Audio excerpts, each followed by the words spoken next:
For Crema Media's Polity, I'm Sane Dhlamini, Managing Director of the Banking Association Cas Coovadia, joins me to discuss the CEO Initiative. The CEO Initiative was formed after former Finance Minister Dhlamini was fired in December 2015.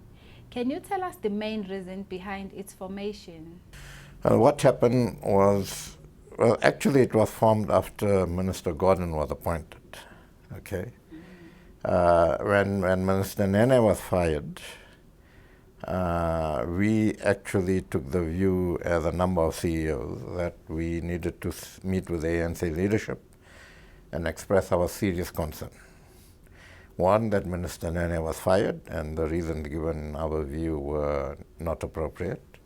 And two, that an appointment was made of somebody who was a backbencher in Parliament, who was not known in the international community, who was not known in the local business community, and to appoint somebody like that as Minister of Finance, we felt was totally inappropriate. So we met the ANC, convinced them, suggested to them that if they don't want to appoint Minister Nene for some reason or other, that they appoint Minister Gordhan. When Minister Gordhan was appointed, we approached him to say, look, we'd like to work with you as business. And then Jabu Mabuza, and at that time Vasi Naidu, who's the chair of Nedbank, started putting this together with some of us, and we then invited, at 4 days' notice, 90 CEOs, and about 68 pitched. Okay. And that was the start of this.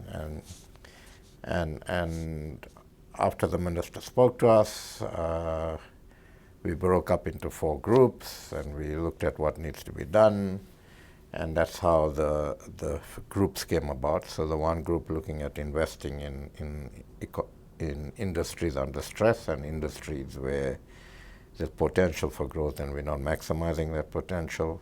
Second group to look at SME growth. Third group to look at how we avoid a ratings downgrade and economic growth issues. Fourth group to look at, fourth group just been formed to look at youth employment.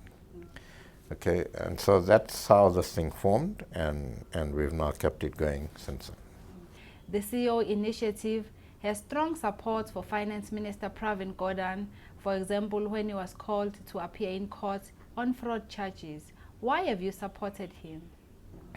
Well, firstly, because everything tells us that the charges were spurious, and they've been proven to be so. Okay, well, proven in the sense that they were withdrawn. Okay, but the minister would be the first to say, and we agree with him, that this isn't about the individual. The minister exemplifies values that we believe should be driving the economy and should be driving government.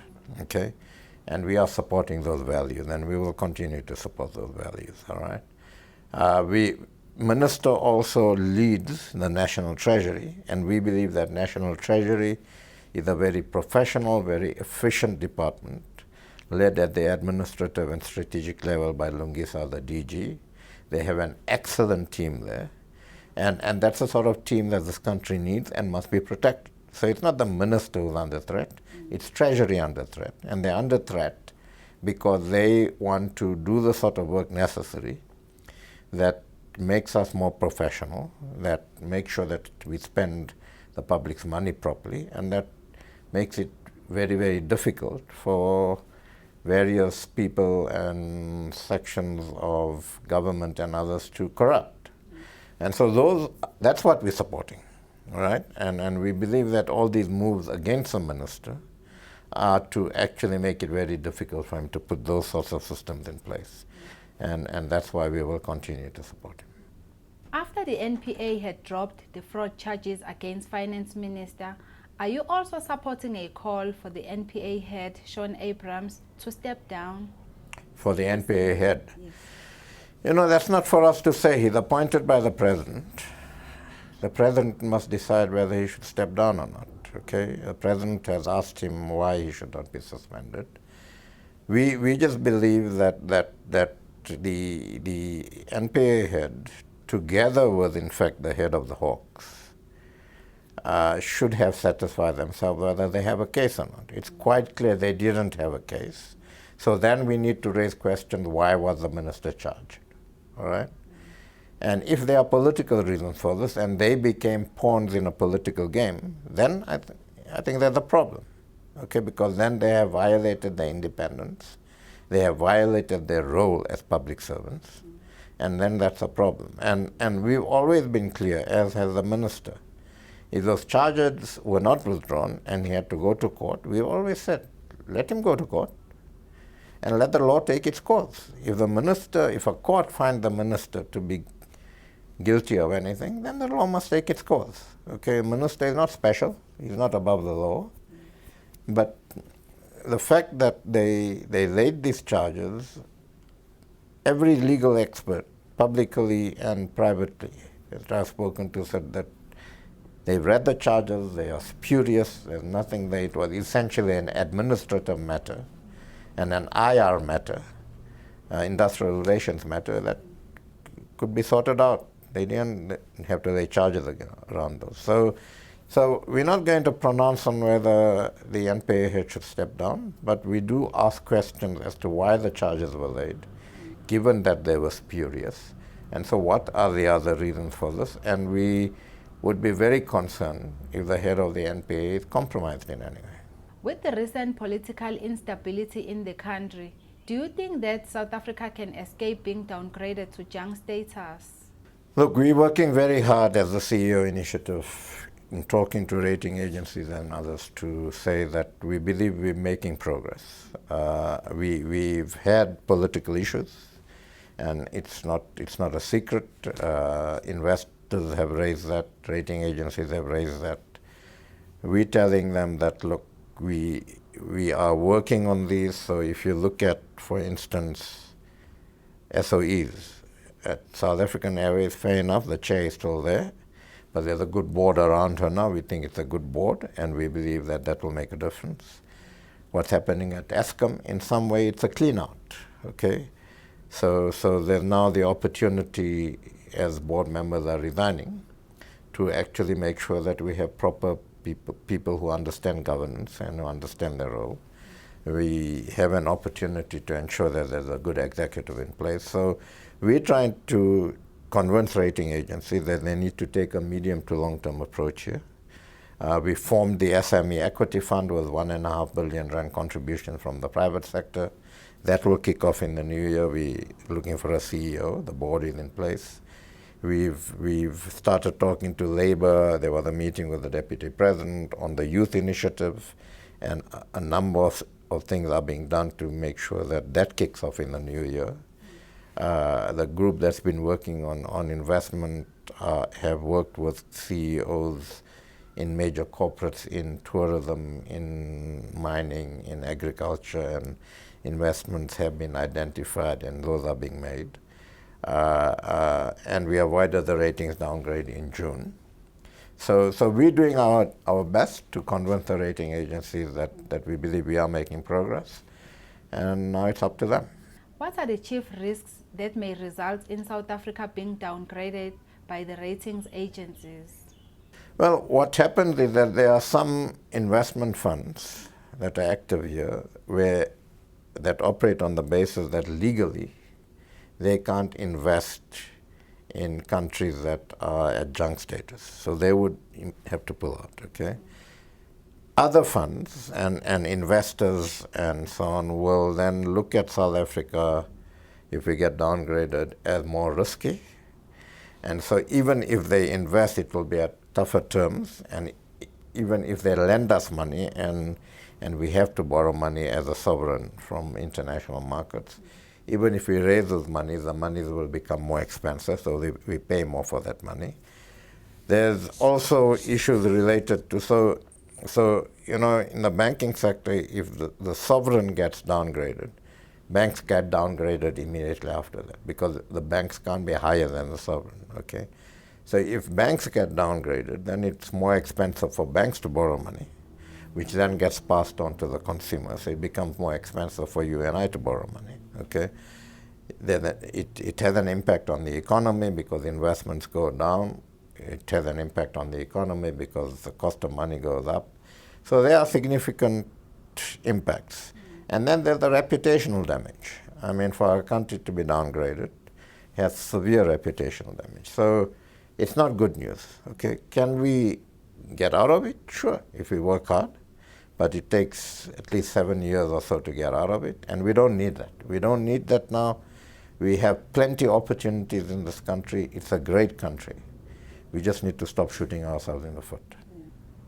What would you say to people who are saying business must not get involved in political issues?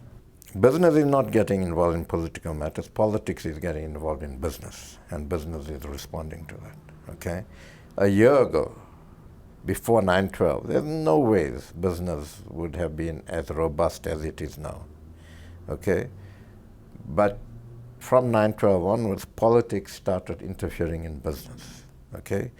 And it is the responsibility of business to ensure that if politics is having a negative impact on our ability to do business, then that becomes our business. And we will continue to respond to that.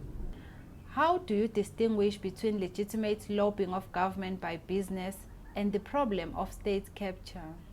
Yeah, and you know, some proponents of what's happening at the moment say that there's been state capture all the time and so on, and business does this all the time. Let me use as an example the Banking Association. We lobby and we advocate all the time. Okay, so we'll talk to ministers, we'll talk to Parliament, we'll talk to whoever we need to talk to. But it's out in the open, it's above board, okay? We use the structures of government to actually advocate and lobby. So I wouldn't go to a minister and say, listen, I want to meet you in some cafe somewhere to talk about this thing. We'll meet the minister, my board will be there. More often than not, we'll have a press conference after that to say this is what we met about, and so on. So it's not meeting at some shabin or somewhere, okay? So I think interacting between business and government to advocate, to lobby is legitimate and must be done because we can learn from each other, we can help each other. But when either individuals or families or interest groups interact in a way that begins to interfere in the direct responsibility of government and interacts in a way where they have influence in the direct responsibility of government, that becomes capture. Okay, so we provide capacity to the different government departments to help them do some of their stuff.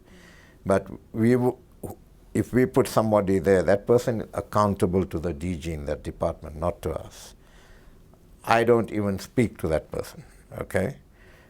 And if the DG says, sorry, I don't want this done, that person doesn't do that. So it's all above board, it's reported, the department knows, my board knows, there's an audit trail that can be followed and so on. And that's the difference. How can local business people also become part of the CEO initiative? Any business, any CEO who wants to participate can participate. As it is, in fact, we had a meeting with some people this morning, and Jabu Mabuza was asked, you know, are there CEOs who are not participating? And Jabu said that, look, probably every CEO that has a critical influence in this economy is participating. The pledge that we put together online is now signed by over 150 CEOs. Okay, so I'd say CEOs that control probably 95% of this economy are involved in this. Anybody else who wants to be involved is free to be involved, free to participate, free to contribute. We have a secretariat. They can contact the secretariat and say, look, we'd like to get involved, please tell us how. And we do that. That was Managing Director of the Banking Association speaking to Crema Media's Polity about the CEO initiative.